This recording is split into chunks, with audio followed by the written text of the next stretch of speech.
against Babylon the Great. Before we begin, we give all praise, honor, and glory to Yahweh, Bahashem, Yahweh Shai, Bahashem, Rakakadash. double honor to our teachers, the head apostles and elders, the great military who well, and the Kazakh Shalom to the hopeful elect. Let's get right into it. Get that Jeremiah 28 and 8 and see what the Spirit leads us. This is the book of Jeremiah, chapter 28 and verse 8.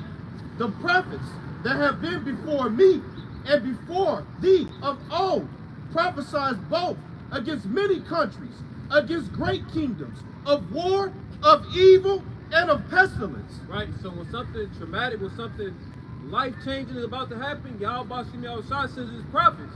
He's done it since the time of Adam and Eve, that cool in the breeze. Because why? The prophets are an extension of his mercy. Because when you go under the word prophecy, pro meaning before, beside meaning the same, the Lord is telling you what's about to happen. And he's using it through his mouthpiece. The many Yahweh Shai. Think about Amos 3 and 7, Deuteronomy 29 and 29. The certain things we made privy to gives us a chance to get right. You know, it's like getting a director's cut in Yahweh Shai's movie. Because he already determined what he's going to do. But the fact that he let us know, you know, again, that's mercy.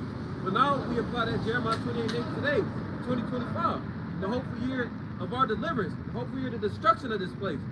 So we used to talk about it off camera. So when we see the tariffs, the trade wars, we see all the citizens really turning against each other.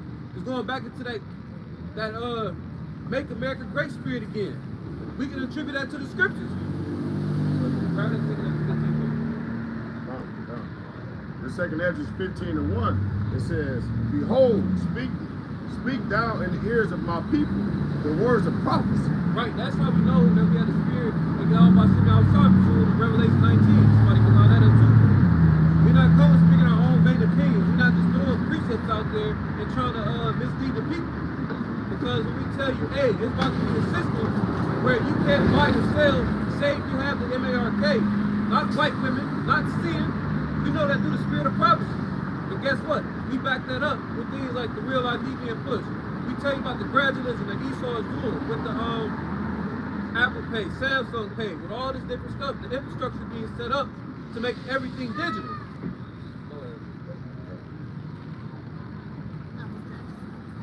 Second Ezra 15 and 1, it says, behold, speak thou in the ears of my people the words of prophecy. Right, and the people are the Israelites. Only 1/3 the elect are going to listen and take heed. Which I will put in thy mouth, said the Lord, and cause them to be written in paper, for they are faithful and true. Right, I think about Isaiah the 34th chapter, none of these shall want her make. There's no book or no type of lifestyle that links up with what we're doing right now. And we know that through the prophecies being fulfilled. We grab that Revelation 19 and 10. Revelation chapter 19 and verse 10. It says, and I fell at his feet to worship him. And he said unto me, see thou do it not. I am thy fellow servant and of thy brethren that have the testimony of Yahweh Shai. Worship the Most High, for the testimony of Yahweh Shai is the spirit of prophecy. Right, so we witnessing the power and might of the Lord through the spirit of prophecy. You know, because like it says in Isaiah 42, how about God declared it way before it happened. This is the book of Amos, chapter 3 and verse 7. Surely the Lord Yahweh will not do nothing but revealeth his secret unto his servants the prophets. Right, so that's how we know these mysteries. We're able to break them down precept upon precept, line upon line. Because when Isaiah got the message about this place being shaken like a cottage, he didn't know what it meant. But he moved with faith, and now he's back here on the earth. If he's not in the spirit world, prophesying, breaking it down, saying, oh, I see what this means. This talking about the thermonuclear destruction that's coming upon this place. That's the only thing strong enough to make this place shake like a cottage, like a drunkard. Yeah. I think Revelation, the 5th chapter, right? How the shine was concealed, right?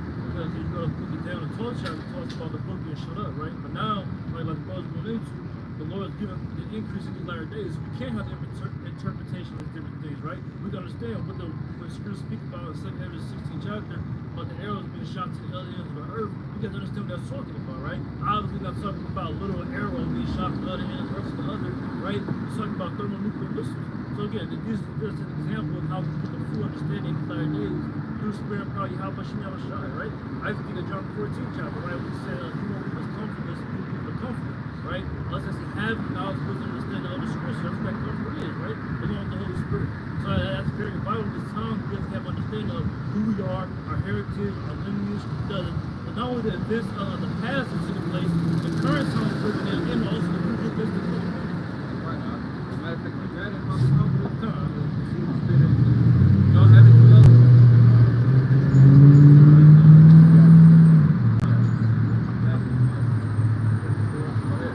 This is 2 Corinthians chapter 10, verse 4. For the weapons of our warfare are not carnal, but mighty through your power to pulling down strongholds. And everything we saying, we were saying it before it was happening. These things came to pass because we called on the Lord to make these things happen. All these prophecies, all this destruction, we was calling for this. It ain't like we got together and made the black man army and this is how we gonna take it down. No, we took this place down by word of mouth alone, and the Lord came and he manifested, he's making it come true. And that's the spirit you say that. In the same manner that how about Shimei took down the walls of Jericho, we doing that now with the stronghold. And you made another point. The weapons of our warfare being not carnal. We are at war. You know, pursuing the Psalm 83, we have enemies, and guess what? They made a tumult. A tumultuous gathering. That means they are linked up, confederate, and they are making sure that we do not remember our heritage. They're trying to keep us as far away from how about Shimei as possible because they know Judah 5 and 19. Once we are estranged from our power, that's when we're most susceptible to attacks.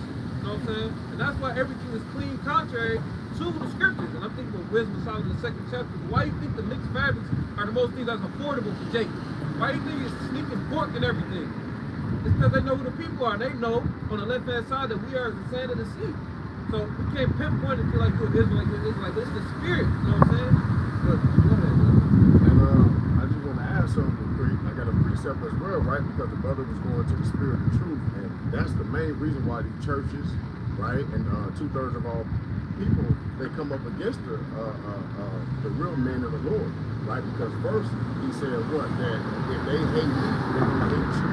Okay, so their reaction that the people are given by the way of the elder from South Carolina putting up videos after videos showing different Israelites claiming their heritage, right? Coming up against the truth. All these things is a sure sign, right, that we are speaking the truth. All right?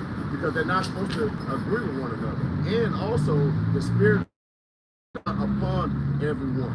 All right? Everybody can read the Bible, but it doesn't mean